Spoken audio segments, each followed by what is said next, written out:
I was able to spend some time with Cyber Shadow, an 8-bit action platformer developed by Mechanical Head Studios. Now, I've been zeroed 549 times in just under 12 hours of gameplay.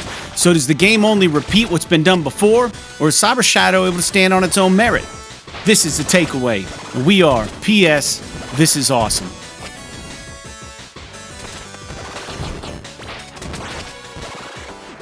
I'm not going to lie, Cyber Shadow didn't initially have my attention. Let's face it, we've seen many games pop out of this 8-bit resurgence. What took me by surprise was the music that Enrique Martin composed for this game. Without being long-winded, I don't think anyone could argue that this game has an outstanding soundtrack.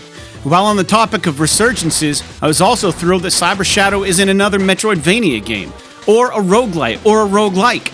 This is a platformer through and through. It's simple, but in its simplicity, there's a web of fantastic back-to-basics gameplay that is executed to near perfection. I had no idea how badly I missed games like this. Games like this meaning Mega Man, Ninja Gaiden, old school Castlevania. Now it's easy sometimes to have rose-colored glasses when revisiting a style of game like this, but this is completely different. Cyber Shadow feels familiar, it brings enough to the plate to still feel original. The game has 10 levels and each one usually consists of its own enemies. There are plenty of patterns to become familiar with, and the game always kept me on my toes. Another thing I have to point out is there are special moves and additional items you use throughout the game. Some of the additional items can be tough to find, but I appreciated the secrets I uncovered. Trying to swing at brick walls, walk on top of the game levels, and to my surprise, I usually found a few homages to its predecessors. Cyber Shadow won't hold your hand, and at times, it doesn't usually explain what the function is of the weapons that you have equipped. But that was part of the enjoyment for me. The game ensures that the player can benefit from having specific weapons, even if it required grinding a few shards between deaths. Besides just picking up weapons in the level, you can purchase weapons and possibly refresh your health and SP meters at each save point as they double as kiosks. So as long as you upgraded the save checkpoint, every respawn at that checkpoint will have you geared up and ready to dive back into the action.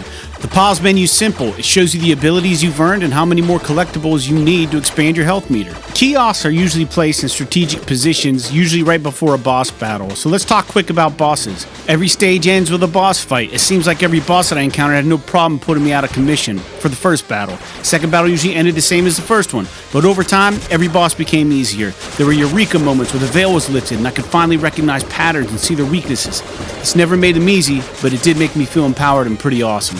Another awesome thing is, these save points, they tell you which way to walk. It's always been something I've wanted. This game's got it. When you start getting older and load up a save, it's nice not having to remember which way you were going. The game does give you opportunities to take on stronger bad guys hidden throughout the stages. If you take them down, they'll reward you with collectibles that can over time expand your SP and HP meters. Even with all the Cyber Shadow does right, it doesn't seem to gloat, and it continues to pay respect to the greats before it. It even provided me with an opportunity to get a flawless boss kill and share my techniques with our audience. I might be bragging a little bit, but Mecha Dragon, I am watching you. The game has a few story beats and it's beautiful for an 8-bit game. All in all, if this even looks like a game you'd be interested in playing, I highly recommend it. Thanks for watching PS This Is Awesome's The Takeaway. We are a PlayStation podcast and air every Monday. Don't forget to subscribe to our channel, drop a comment below, and smash that like button. Adios.